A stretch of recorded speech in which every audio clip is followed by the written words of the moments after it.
United Church minister in Toronto. She's also an atheist. Sound confusing or impossible? Wait until you hear our conversation. First, though, some background. Greta Vosper is a minister at Toronto's West Hill United Church. Ordained in the 90s, her leadership was welcome. She seemed a good fit for a church known to be open to the changing mores of the time. The United Church ordained women before others. This ring I marry you. It welcomed gay marriage. But over the years, Vosper started to push for more change. She published books with titles like With or Without God. Her Twitter handle makes her purpose clear: irritating the church into the 21st century. I have met hundreds of Christians for whom the question of the existence of a God is anything but definitively answered. When she ditched readings of the Lord's Prayer, half her congregation left. Then, after the Charlie Hebdo attacks, done in the name of an all-powerful God, Vosper went further. I'm Greta Vosper, and I'm a minister in the United Church of Canada, and was actually out as an atheist. For some in her church, that was too much. The Toronto Conference of the United Church announced plans to review whether she's fit to be a minister. And now she's fighting for her future. So far, the legal battle has cost her $60,000. I sat down with Greta Vosper at her church. So nice to meet you. It is very nice to meet you. Welcome to West Hill. On your Twitter feed, there's a quote that says that you are irritating the church into the 21st century. Doing a pretty good job, don't you think?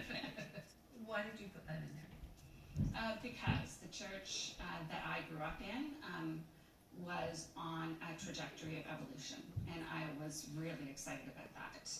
But it seemed to get scared in the late 60s and into the 70s, and it seemed to start pulling back a bit, all of which creates this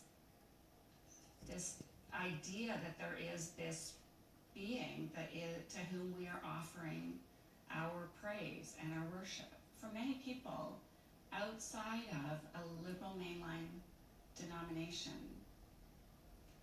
I don't think they really have a clear understanding of how deeply infused in our theology is the idea that God is not a theistic being, is not a supernatural, daddy who gives you things that you pray for.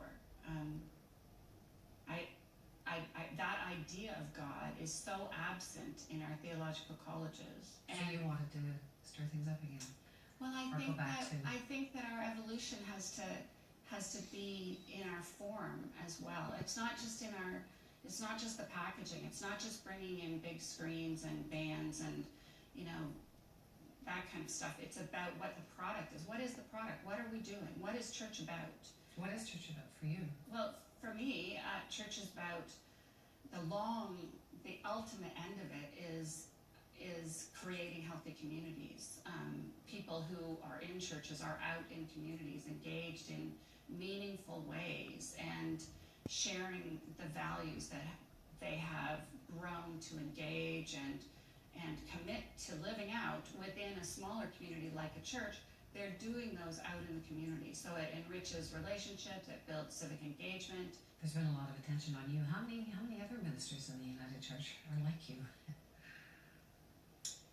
Well, I couldn't say. I don't know. There are United Church clergy who are members of the Clergy Project, which is a network for clergy who no longer believe, but it's a highly confidential group of people for obvious reasons.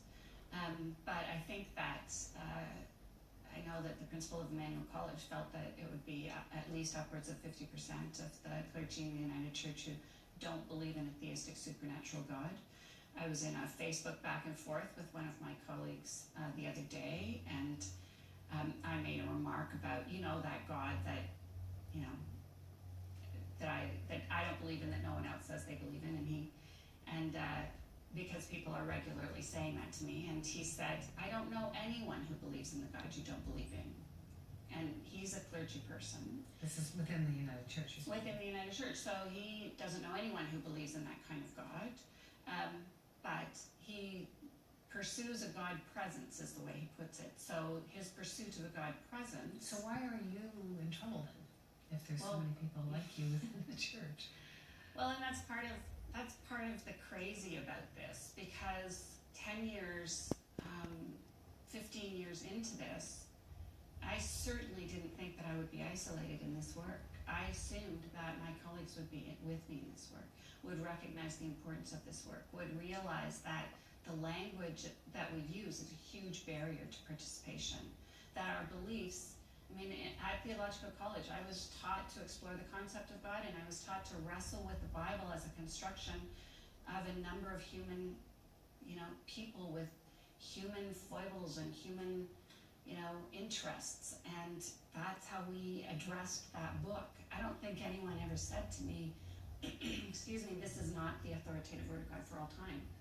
Nobody said that to me, but we were treating it as a human construction. So why aren't there more like you who are public? You can't talk about this stuff down here because you threaten people's worldviews. Well, we've grown up. We're not that fragile anymore. Like, we can talk about these things.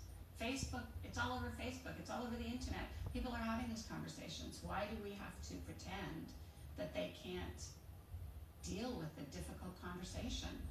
God as source of goodness, as the way that goodness comes into the world, and as the promise that everything's going to be good in the end, whether in this lifetime or the afterlife, that God doesn't exist anymore. And we have to recognize that we're the only way that goodness is going to get into this world. And we define what's good. What's good in one community won't be good in another. We define it, so we're the creators of good.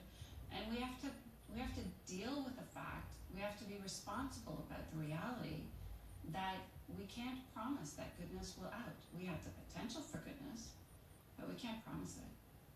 It now looks as though the United Church might be trying to stop you, though. Yes, that's true. That's challenging. Because it's the end of, this is my United Church. I grew up in this church. Ran out my backyard and crossed the street to go to church as a kid. I got confirmed in the United Church. I taught confirmation classes when I was at university. I engaged, and then I went back to theological college as a single mom to do this work, and because I believed in my church. So what's going to happen now? What if they don't want you? What if they decide that you're not fit to be a minister here? Well, I'll be really sad that my fitness for ministry is based entirely on whether or not I can affirm an archaic doctrinal statement that describes God in a way that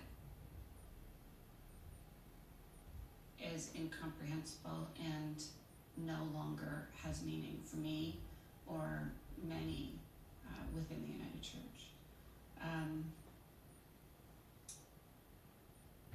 So that will be sad.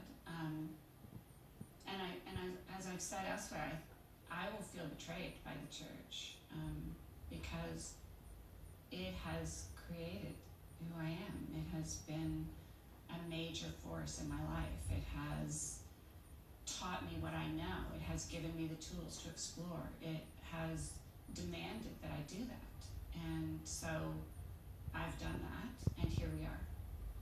Can you win? I don't think there's winning in this situation at all. I don't think anyone's going to win in this situation.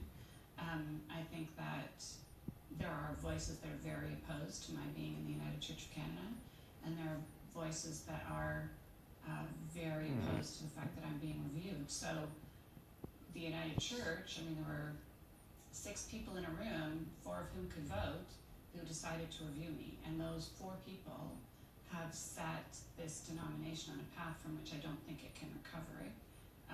There's no graceful exit from this. The conversation which I have wanted to have, and which has been stimulated by my presence in the church for over 10 years, that conversation will continue to go on, but I don't think it'll be a healing conversation anymore. I think it's going to be a divisive conversation, and I don't think it needed to be that. You've obviously decided not to stop talking about it. That's true, because I'm committed to these people who, many of whom wouldn't be in this space if we weren't talking and doing things the way that we do them. They would have little interest in it. But here, we have in this room people who come here so that they can get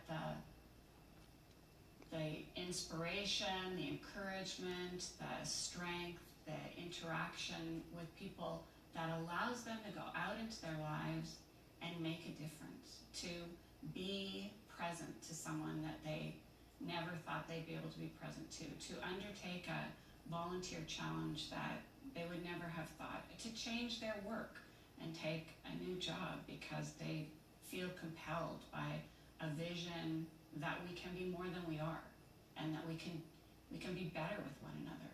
And these people don't need to be told that they're not members of the United Church of Canada, and they will not feel members of the United Church of Canada if I am asked to leave. So you're not changing? No. You're going to keep irritating the church? Yeah, I guess so. It's so interesting.